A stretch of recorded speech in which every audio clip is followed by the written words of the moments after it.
I think so. I mean, China's actually quite advanced with self-driving car technology. I've had the chance to drive in a couple of them. My wife thinks it's quite freaky. Yeah. But I think it's interesting, and I imagine with like Bluetooth, the idea that what would have been a fatal accident could have two signals just going like, "Hey, I'm coming around the corner," and they just kind of they have a dialogue. And that's what we don't do. That's what we don't do. We only do a few rude hand gestures as communication with the other drivers, right? But absolutely, when the car is in communication with all the other cars, the likelihood of an accident is humongously reduced. Yeah. And but then you mentioned the trolley problem.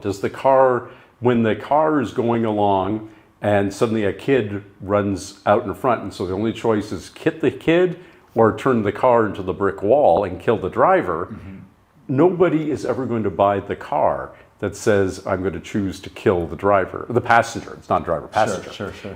And yet, all of our ethics say, well, that kid, then, we don't want to kill the kid. The women and children first. So the obvious solution would be then you got to put a Bluetooth chip in the kid. Well, that's, certainly you have to do stuff like that. Absolutely, you have to make sure. Chip the kids. We chip our dogs. Yeah. Right? We chip our pets.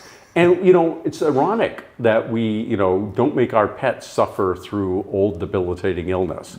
We give them a decent, euthanized passing, as they say, over the rainbow bridge for a dog. Yeah. And then we sit there. I remember quite vividly, I was the one who pulled the breathing tube out of my mother's mouth when she was ready to go. And not quite her last words, but the thing she said after the breathing tube came out was, "Now we wait for me to die." Right? Because there was now in Canada we do have medical assistance in dying. MAID, I think but it's called, that's right.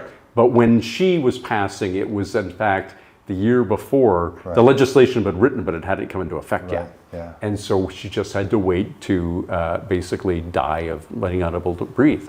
I just recently reread Mind Scan. Oh yes, my novel Mind Scan. Talk about. And I wondered sometimes how much of the dialogue of Jake Sullivan was your own thoughts when you were a little younger. It was 2007, was it? It was almost 20 years ago. The book came out in 2007, which means I wrote it in 2005. Okay, yeah. You manage about a book a year? I did for a long time. Now I take 2-3 years to write a book. It's quite inspirational for me.